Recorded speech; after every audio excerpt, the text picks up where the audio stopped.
지금 환율 보고 불안하신 분들 많습니다. 그런데 그 불안 맞습니다. 지금 여러분 돈은 어디에 있습니까? 이 질문에 답 못하면 환율 아무 의미 없습니다.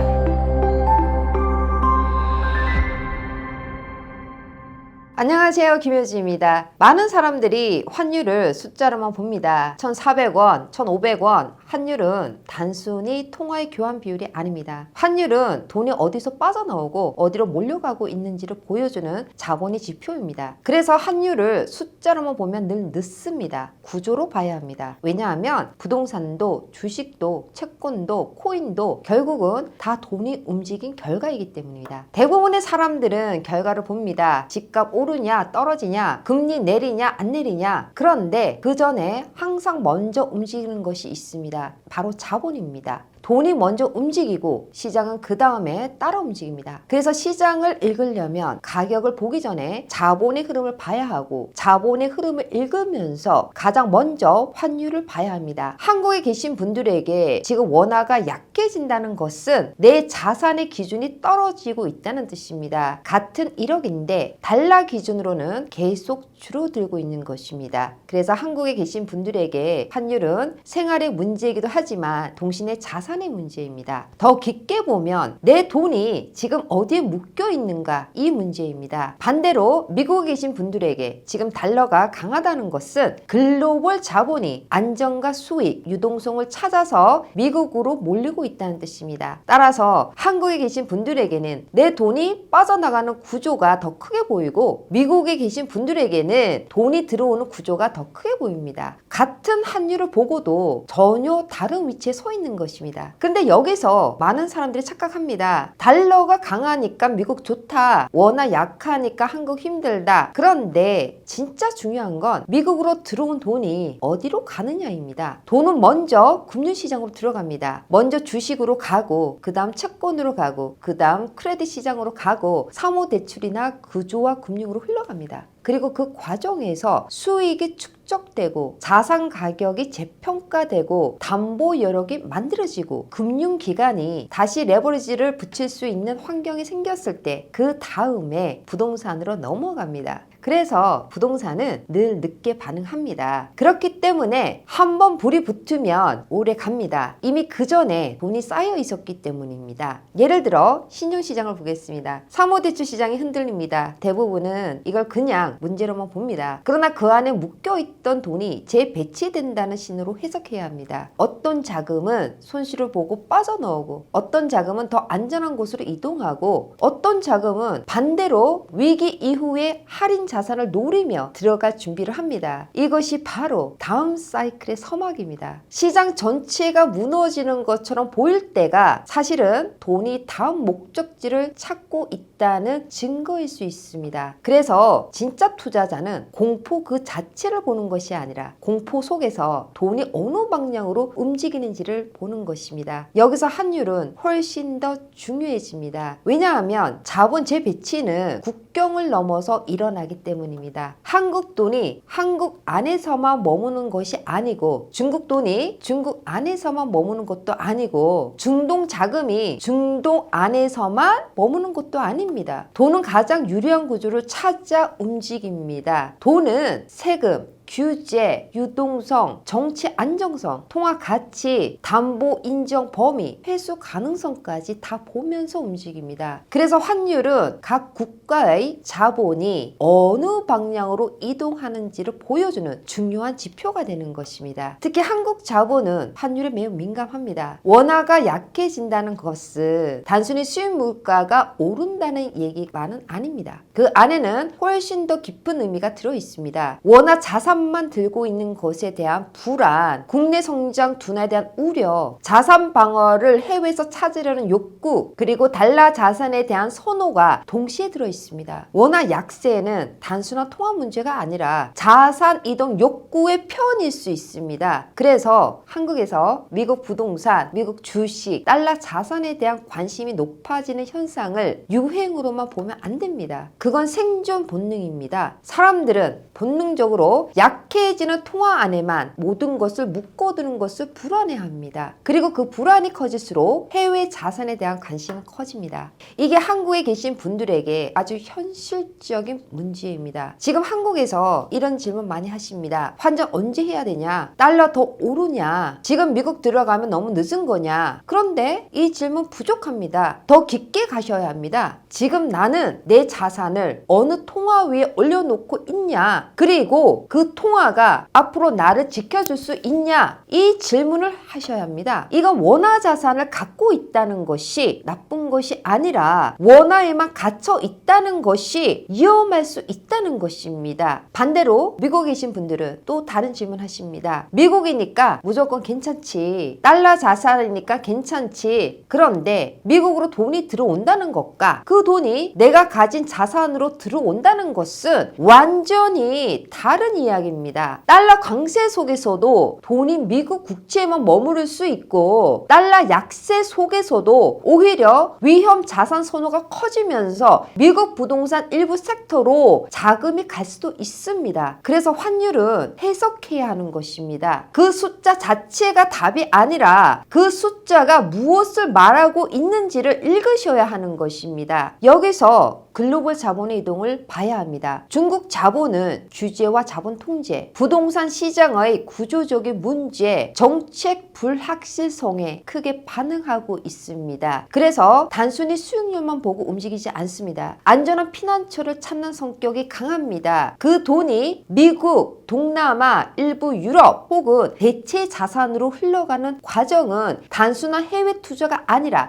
자산 탈출에 가깝습니다. 이런 자금은 단기 실색 차익보다 구조적 안정성을 더 중시합니다. 그래서 한번 방향을 정하면 꽤 강합니다. 중동 자본은 다릅니다. 유가, 지정학, 국부 펀드, 대형 투자 구조와 연결되어 있습니다. 에너지 가격이 올라가고 현금 흐름이 강해질 때 중동 자본은 대형 자산, 상업용 부동산, 인프라, 금융 지분 등에 적극적으로 들어옵니다. 이 자본은 규모가 아주 큽니다. 그리고 규모가 큰 돈은 시장의 방향을 바꿉니다. 특정 도시, 특정 자산군, 특정 섹터를 통째로 재평가하게 만들 수 있습니다. 한국 자본은 비슷해 보이지만 성격은 조금 다릅니다. 한국 자본은 환율, 세금, 자산 가격, 그리고 성장 둔화에 동시에 반응합니다. 특히 원화가 약해지는 구간에서는 단순한 투자 판단이 아니라 자산 방어 본능이 먼저 움직입니다. 그래서 한국 자본은 수익률만 보고 움직이기보다 통화 가치와 자산의 안정성을 함께 고려하는 특징이 있습니다. 이 흐름 강해지면 돈은 자연스럽게 국내에 머물지 않습니다. 달러 자산으로 이동하고 미국 부동산, 미국 주식, 글로벌 자산으로 분산됩니다. 이 과정은 단순한 해외 투자가 아닙니다. 자산을 지키기 위한 이동에 가깝습니다. 그래서 한국 자본은 중국 자본처럼 탈출 성격도 일부 갖고 있지만 더 현실적이고 더 계산된 방식으로 움직입니다. 특히 특정적인 부분은 환율을 하나의 레버리지로 사용한다는 점입니다. 원화가 약해질수록 해외 자산의 매력은 커지고 동시에 자산 이동의 압박도 커집니다. 그래서 한국 자본은 이렇게 움직입니다. 한 번에 크게 이동하기보다 분할해서 단계적으로 그러나 지속적으로 이동합니다. 이것이 중요합니다. 중국 자본은 한번 방향 잡으면 강하게 움직이고 중동 자본은 규모로 시장을 바꾼다면 한국 자본은 속도는 느리지만 방향이 바뀌면 오래 갑니다. 그리고 이 자금의 특징은 개인, 중산층, 기관까지 넓게 퍼져 있다는 점입니다. 그래서 겉으로는 조용해 보이지만 시간이 지나면 시장에 꾸준한 수요를 만드는 구조가 되고 있습니다. 결국 한국 자본은 공격보다는 방어에서 시작하지만 결과적으로는 글로벌 자산 가격을 밀어 올리는 흐름으로 이어집니다. 한마디로 중국 자본은 탈출하고 중동 자본은 밀어붙이고 한국 자본은 조용히 이동합니다. 그래서 중국 자본, 중동 자본, 한국 자본은 각각 성격은 다르지만 결국 모든 환율과 통화 가치, 자국 구조 압력, 글로벌 수익률 차이에 반응하면서 움직입니다. 그런데 여기서 더 중요한 것이 있습니다. 세금입니다. 많은 사람들이 환율 상승을 그냥 한 차익으로만 생각합니다. 미국 부동산을 샀는데 달러가 오르면 환 차익까지 챙겼다고 좋아하십니다. 맞습니다. 그런데 여기서 대부분이 착각합니다. 그건 번 돈이 아니라 아직 계산 안 한 돈입니다. 미국 부동산을 샀는데 달러가 올라서 환 차익이 생겼다. 좋은 일입니다. 그런데 그걸 팔아서 실제로 돈을 손에 쥐는 순간 세금이 들어옵니다. 환율 변동 리스크가 다시 반영됩니다. 비용이 빠집니다. 그때 처음 알게 되십니다.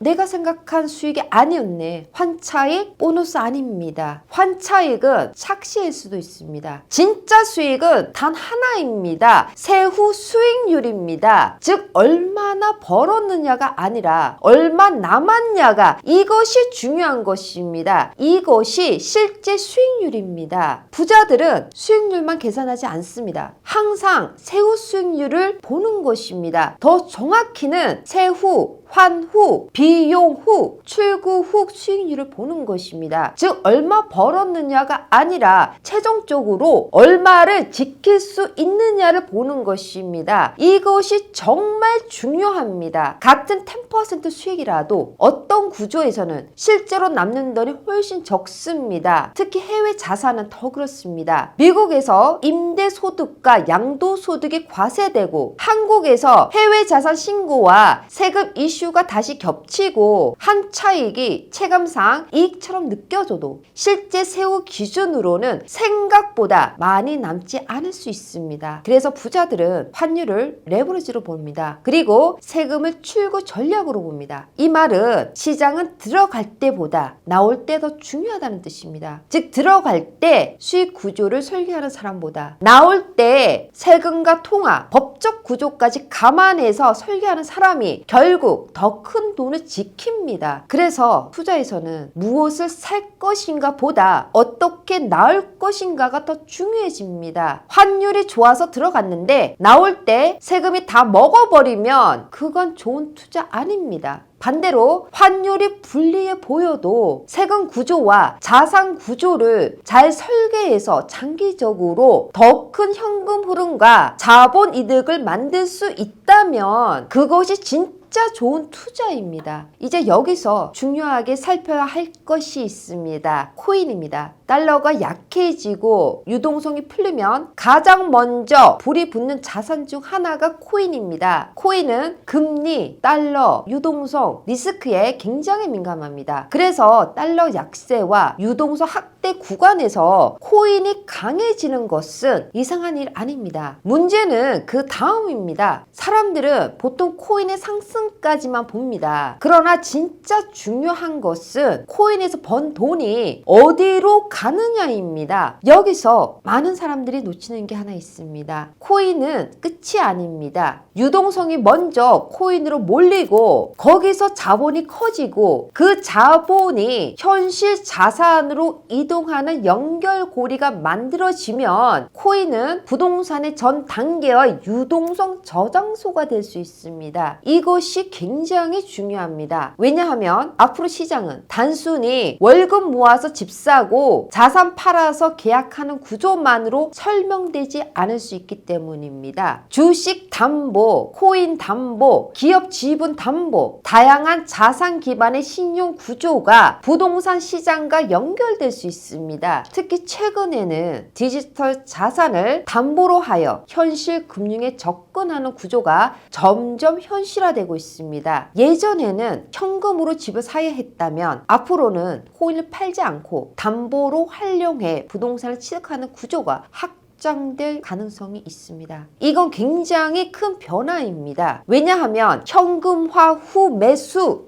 구조에서 자산 담보 후 취득 구조로 넘어가면 보이지 않던 유동성이 부동산 시장에 새로운 수요로 들어올 수 있기 때문입니다. 이렇게 되면 부동산 가격은 더 이상 금리 하나만으로 설명되지 않습니다. 어떤 자산이 얼마나 담보로 인정받고 어떤 방식으로 금융화되고 그 자산이 현실 자산 시장으로 얼마나 쉽게 옮겨질 수 있느냐가 더 중요해집니다. 그래서 앞으로 시장은 환율, 금리, 세금, 코인, 주식, 신용, 정책 규제 다 연결하여 분석해야 합니다. 이걸 따로따로 보면 절대 전체 그림 안 보입니다. 달러의 방향만 볼 수 없고 금리만 볼 수 없고 코인만 볼 수도 없습니다. 환율과 세금이 연결되고 세금과 출구 전략이 연결되고 코인과 담보 구조가 연결되고 글로벌 자본의 성격이 각 자산군의 가격을 다르게 만들 것입니다. 어떤 도시는 오르고 어떤 도시는 정체되고 어떤 자산은 거래가 얼어붙고 어떤 자산은 유동성이 몰릴 것입니다. 이 차이를 만드는 것이 바로 자본의 이동입니다. 결국 시장은 돈이 만듭니다. 정확히 말하면 움직이는 돈이 시장을 만듭니다. 가만히 있는 돈은 가격을 바꾸지 못합니다. 두려움에 묶인 돈도 가격을 바꾸지 못합니다. 그러나 방향을 정하고 이동하는 돈은 시장을 바꿉니다. 그래서 환율은 중요합니다. 환율은 돈이 이동하는 흐름이기 때문입니다. 그리고 그 흐름을 따라가면 다음 시장이 보입니다. 그래서 이제는 시장을 볼 때 질문이 바뀌어야 합니다. 지금 얼마가 아니라 지금 돈이 어디서 빠져나오고 있나, 그 돈이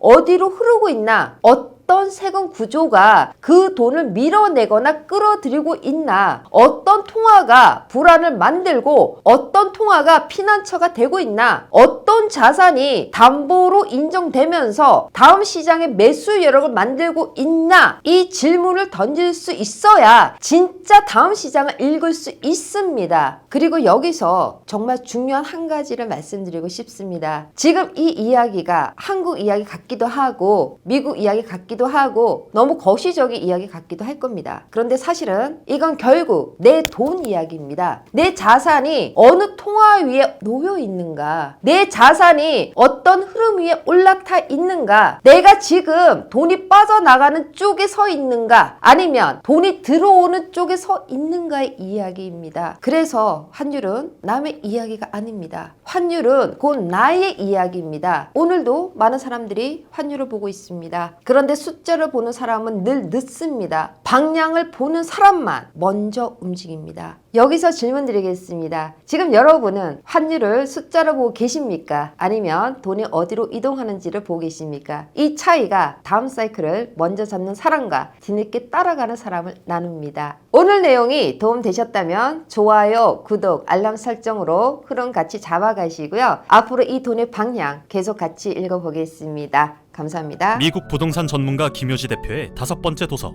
금리의 시대가 끝나고 구조의 시대가 열린다. 미국 부동산 트렌드 2026.